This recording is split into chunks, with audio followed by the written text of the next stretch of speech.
tamari. Yeah? And wacha nikueleze tu maybe kutoka kwa Biblia ndio uelewe hii mambo vizuri. Kuna mtu hapa kwa Biblia Paulo anampenda sana, anaitwa Timotheo. Kila wakati anasema Timothy, my beloved son, kijanangu mpendwa, mpenzi. Timotheo mama yake alikuwa Myahudi. Na ukisoma Biblia, Paulo anaambia Timotheo kwamba ile imani ilikuwa kwenye nyanya yako Lois, ikawa kwa mama yako Eunike. Ndio imani ninaamini iko ndani ya maisha yako wewe. Paulo anaambia Timotheo namna hiyo. Inamaanisha nyanya ya Timotheo alikuwa Myahudi, mama yake akawa Myahudi. Lakini wacha nikushangaze, baba ya Timotheo alikuwa Mgriki. Na jinsi wewe unajua Biblia, Wayahudi na Wagriki hawakuwa wanaambatana. Hawakuwa wanaambatana hata kidogo. Lakini huyu mama amekuwa mpaka akafika kiwango ambapo sasa haoni ukabila kama jambo tena. Sema nyinyi kwa kulinda tamaduni hizi torati za Musa inatusaidia na nini? Kama mama ya Timotheo Eunike hangeolewa na baba ya Timotheo aliyekuwa Mgriki, Timotheo hangezaliwa. Na saa hii hatungekuwa na first and second Timothy yenye tunapenda kusomea vijana kila wakati tukihubiri. It is intermarried. Number 2, wacha nikupatie mfano ya pili.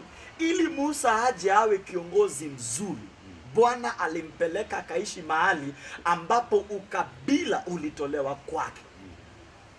Musa hakuoa Mwisraeli. Zipora hakuwa Mwisraeli. Akazaa watoto wake na mama mwenye hakuwa kwenye kabila lake. Those are people who are emblems of individuals who crossed Rubicons of tribalism. The third person, wacha nikwambia, alikuwa anaitwa Paulo. For God to use Paul the way he used Paul, Paul had dual citizenship ya Rome na Jerusalem. Sisi tunataka kukua wa bendi moja. Bendi moja hakuna mahali tunaenda. Tunahitaji tutoe huo bendi. Tunafaa kuitoa kabisa ili tuweze kukua versatile. Tuweze kukua accommodative. Yeah? Tuweze kukua watu wenye popote pale ukipelekwa unaweza kuishi vizuri. Wacha nikwambie, ukitoka kwenye nchi yetu ya Kenya ukaenda katika hizi nchi za West, any black person ukikutana naye huko kuna furaha fulani na kuingia. You become brother and sisters. Hata kama hatoki kwenye taifa lako, but umetoka tu, yani wewe ni mweusi kama the moment umeona huyu mweusi kama mimi, that's why we initially celebrate there. Kuna furaha tu unapata, tunaenda una mahagu mjui kwa sababu ni black. Alafu sasa tukikuja hapa nyumbani tunaanza kuonana kama maadui. Ni kwa sababu akili imekuwa ndogo. Hatujapanua akili mpaka tukaanza kuona vitu in a broader world view. Unaona? Na hii ndio Mungu anataka tufanye. God created us to live together. If he wanted people to live in their various tribes, angejenga taifa za kila kabila. And let us just take examples with a few countries in Africa. Number 1 is Rwanda. The Hutu and the Tutsi. We saw the genocide in Rwanda. Ukabila karibu ifyeke mamilioni ya watu. Yes. Sasa unapata hata kama watu wamekuwa viongozi, unakuwa kiongozi ya watu wenye wamekufa. Uwezo kama kiongozi. Ukabila ni jambo mbaya, lazima tudumishe, lazima tukatae. Lazima tukatae. Na ndiposa mimi nashukuru sana viongozi ambao kwa akili they are willing to bring everyone on board so that kila mtu ahisi ni Mkenya. Hao ndio viongozi tunafaa kuelect. Hao ndio viongozi tunafaa kukuwa na wao katika hizi virengo vya uongozi. Ukabila, taifa linalopitia hii janga kubwa la ukabila haliwezi nawiri hata kama liko na rasilimali kiasi kipi. Mradi tu kuna ukabila haliwezi nawiri. And for example, nashukuru Mungu mimi natoka katika ile sehemu nyingine.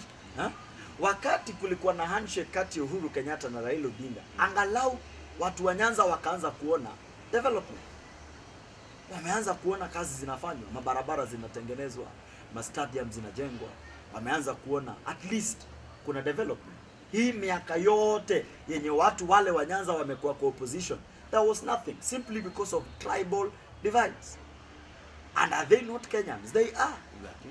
Yeah. So one thing which we need to embrace as a country, is to fight tribalism. Now, for the last minutes that we are going to end our program. Yes. Labda tumebakia na siku chache kuweza kupiga kura. Naam. And the days that are almost over. Yes. And very soon we are going to have the leader that God have choose among the four Yes. ambao tunao. Yes. Na kwa 90% tulivyosema, youth ndio kipaumbele Naam. ya kuweza kuhakiki kwamba mambo yametembea vizuri. Naam. Ndio wamewekwa kwenye vituo vya kulinda kura Yes. za mgombea fulani. Labda unaweza ukanena nini kwa ajili ya kutimiza au kutekeleza amani ambayo tunaitaka kwa taifa la Kenya? Asante sana. Hilo ni swali mzuri sana, hasa sana katika wakati huu. Tumebaki na siku chache kabisa. Tuko tuna hii weekend, hiyo wiki ijayo tutakuwa tunaingia katika uchaguzi. Jambo ambalo ningependa kuambia Wakenya wote na watazamaji wangu wote hii siku ya leo ni kwamba ni haki yetu kwenda kupiga kura. Kupiga kura ni kutimiza haki yako ya uzalendo kama mwana Kenya. Ningependa kuwaomba wote watazamaji wangu, Wakenya wenzangu, vijana wote, kina mama, wazee, ya kwamba wakati wa uchaguzi ikifika, sote tuende tupige kura. Hilo ni jambo la kwanza. Sote tuende kupiga kura. Hakikisha ya kwamba katika jamii yako, katika nyumba yako, katika kanisa lako, katika pali pako pa kazi, pali pako pa biashara, wote ambao waliweza kuchukua kura ifikapo tarehe 9 mwezi wa Agosti mwaka huu, wote waende wapige kura. Hiyo ni hatua ya kwanza. Hatua ya pili ni kwamba tunapoenda katika hii mambo ya kupiga kura na uchaguzi, nenda pale, piga kura. Baada ya kupiga kura usikae hapa, ondoka, rudi kwako. Shida inakuja wakati mtu amepiga kura na bado wako hapo anatafuta watu wenye huenda wako na dhamira tofauti. Sasa ningependa kuomba Wakenya wote kwamba baada ya kupiga kura, nyanyuka kutoka pale, rudi kwako. Hakuna mtu ataingia kwa nyumba yako aweze kuanza vurugu kwako. One step of giving us a peaceful general elections in the year 2022 is that all Kenyans are supposed to go and vote, and after you have voted for whoever person you love to vote for, come back home. Number 3, after coming back home, when people go to vote, it's like a hunter going to look for food, an animal in the field. You either come back with something or you come back without it. That does not mean that you're a loser. That does just mean that it was not your day. So one thing that I want to tell all Kenyans at this time, at this critical moment, is that when you go to vote, vote expecting either of your options to come to pass. Either your expectations are going to be met or your expectations are not going to be met. And this is to all Kenyans. If you have voted a particular individual and that individual has not made it into the position, take it easy. Within a revolve of 5 years, you have another chance to elect the person again. So one thing I want to tell all Kenyans is that after voting, please, weka siasa kwa mapafu, sio kwa moyo. So that ikiumana, you breathe it out na maisha inaendelea. Yeah. Ensure that you accommodate any political leader who gets to ascend into power. Zoea any of those people. Usifanye mtu awe shetani mpaka akishinda uchaguzi unajinyonga. Naam. Ningependa sasa kuambia Wakenya wote kwamba baada ya kupiga kura, hata mimi mwenyewe niko hapa, niko na kura yangu, ninajua mwenyewe, hata siwezi ambia wenzangu hapa ni nani ninaenda kumpigia kura, ni mimi ninamjua moyoni. Baada ya kumpigia kura, ninakuja kusema ya kwamba mnipatieni sharubati langu hapo ama juisi langu hapo la miembe. Sababu gani? Huenda apate, huenda asipate. Akipata sawa, shukuru Mungu. Asipopata bado nashukuru Mungu, kwa maana Biblia inasema kwamba kiongozi anachaguliwa na Mungu mwenyewe. Hivyo basi Wakenya wote, jambo moja ambalo linaleta chuki, uhasma na shida wakati wa uchaguzi ni kwamba when your expectations are not met, you become an animal. You turn into a raging mania. We must not take it that far. We must not put it to that height. If my preferred candidate has not made it, it's okay. There's another chance. Maybe if he gets to show up in the ballot, I'll vote him again. But if the opponent gets to win, I also still thank God, because the Bible says leaders are made by God. I don't demonize them. And you never know. Maybe the person you think is not a very preferred candidate is going to make the best president in the republic. You never know. Maybe the person that you are expecting that is going to be a demon, you really can't imagine them becoming your leader. When they ascend into power, they will turn to be the best presidents that Kenya has never had before. Who knows? So, fellow Kenyans, great citizens, let us preserve our country. There is life after elections. There is still us after elections. Everything that we do in our day-to-day life still counts. We are here to stay. We are not going anywhere after elections. We still need our churches. We still need our children to go back to school. We still need our hospitals to keep running. We still need our offices to go back to work. We still need our vehicles to be moving on the road.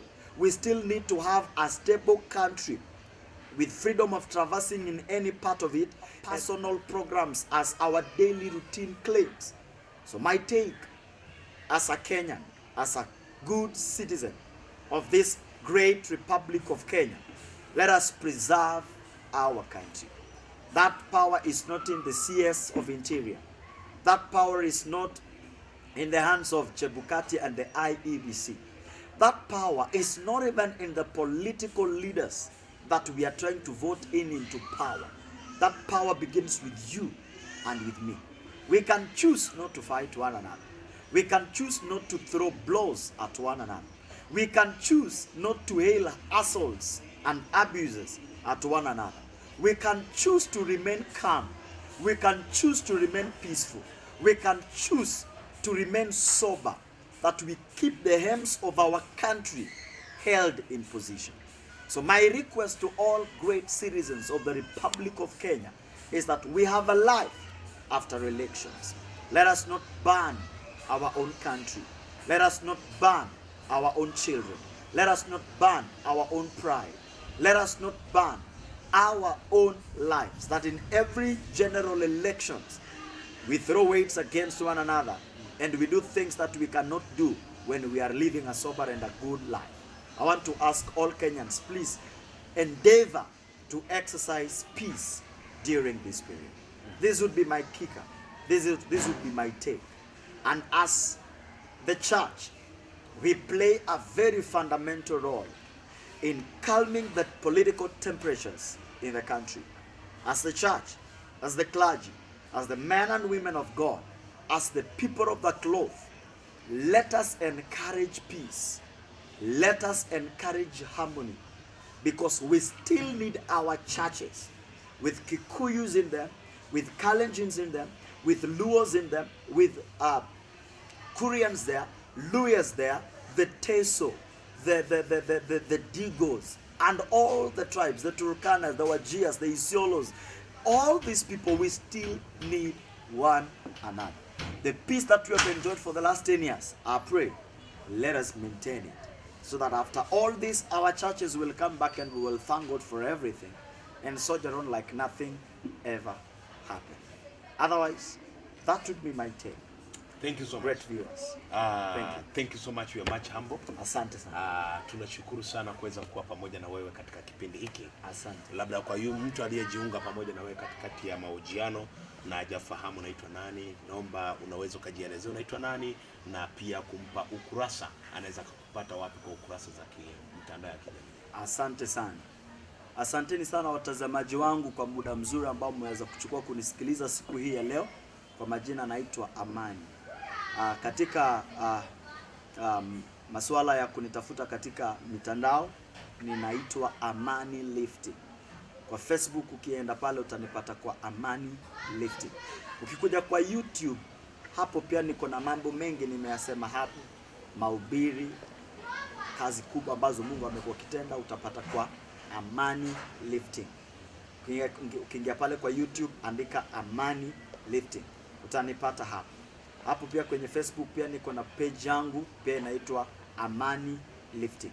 Popote pale tukipatana, ninatumai ya kwamba Mungu atakubariki na moyo wako utaweza kuinuliwa. Kwa neema ya Mungu nafanya huduma na kazi ya Mungu kwenye mji huu wetu wa Migori Town, na kwa neema ya Mungu, Mungu amenijalia kusafiri kulikwingi kwa ajili ya kuinua roho za watu na kusaidia watu wengine wa Kenya na watu wengine wengi, ili tuweze kujenga ufalme wa Mungu.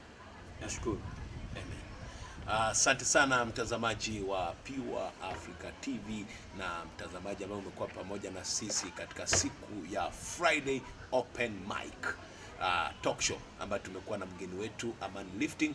Amenena pamoja na sisi mambo mengi, amechakachua mambo mengi na bado tuna mambo mengi. Zaidi ya yote tunasema tuzidi kutimiza na kutekeleza amani. Hiyo ndio jukumu letu. Kama wa Kenya, we are one thing. Sisi wote ni kitu kimoja. Mungu awabariki sana kwa niaba ya wale wote wanaowezesha kipindi hichi, team Pure Africa TV, lakini pia na ndugu aliye nyuma ya kamera ambaye ni Chemasi James ambaye